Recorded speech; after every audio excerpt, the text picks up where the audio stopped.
फायदा सह क्षति भी कराए कदली खाइले एमानंकर जाइपारे जीवन। एही समस्या थिबा लोकंक पई कदली काळ खाइले जाइपारे जीवन। जानन्तु ओ मानन्तु अनेक लोक कदली खाइबाकू पसंद करती। यह स्वास्थ्य पई मध्य बहुत भल। अनेक लाभकारी गुण मध्य रहिछि एही फलरे, किंतु किछि लोकंक पई कदली बेस विपज्जनक होई जाय। आसन्तु जानन्तु केउ समस्या रे पीड़ित लोक कदली खाइबा उचित नुहे। कदली रे स्वाभाविक भावरे सुगार अधिक, किंतु डाक्तर माने परामर्श देइछन्ति जे मधुमेह रोगी एही फल खाइबा उचित नुहे। एहा व्यतीत कदली रे मध्य पोटासियम रे भरपूर। किडनी जनित समस्या रे पीड़ित व्यक्ति माने एही फलरु दूरेई रहिबा उचित बोली डाक्तर माने परामर्श देइछन्ति। एही समस्या थिबा लोकंक पई अत्यधिक पोटासियम ग्रहण करिबा असुविधा होई पारे।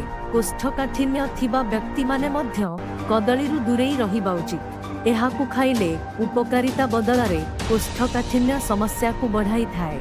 जदियो समस्ते कदली खाइबा को भल पांती, आलर्जी थिबा व्यक्ति माने दूररे रहिबा उचित। जदि एही समस्या थिबा लोक माने एहाकु खांती, फुली जिबा, निश्वास नेबारे असुविधा एवं अनाफाइलैक्सिस भली भयंकर लक्षण देखाजिबो। आजमा रोगरे पीड़ित लोक माने एही फलरु दूरेई रहिबा उचित बोली डाक्तर माने मत देइछन्ति।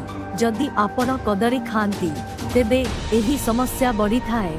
जदि आपणकर पेट संबंधी किछि समस्या किम कोष्ठकाठिन्यर रोग अछि तेबे कदली खांतुनी। एथिरे थिबा कंपाउंड माइग्रेन ट्रिगर करिपारे। एही सूचना साधारण सूचना उपरे आधारित जोडिशा न्यूज एहाकु निश्चित करे नाही। वीडियो भल लागी तिले लाइक शेयर सब्सक्राइब करंतु प्लीज।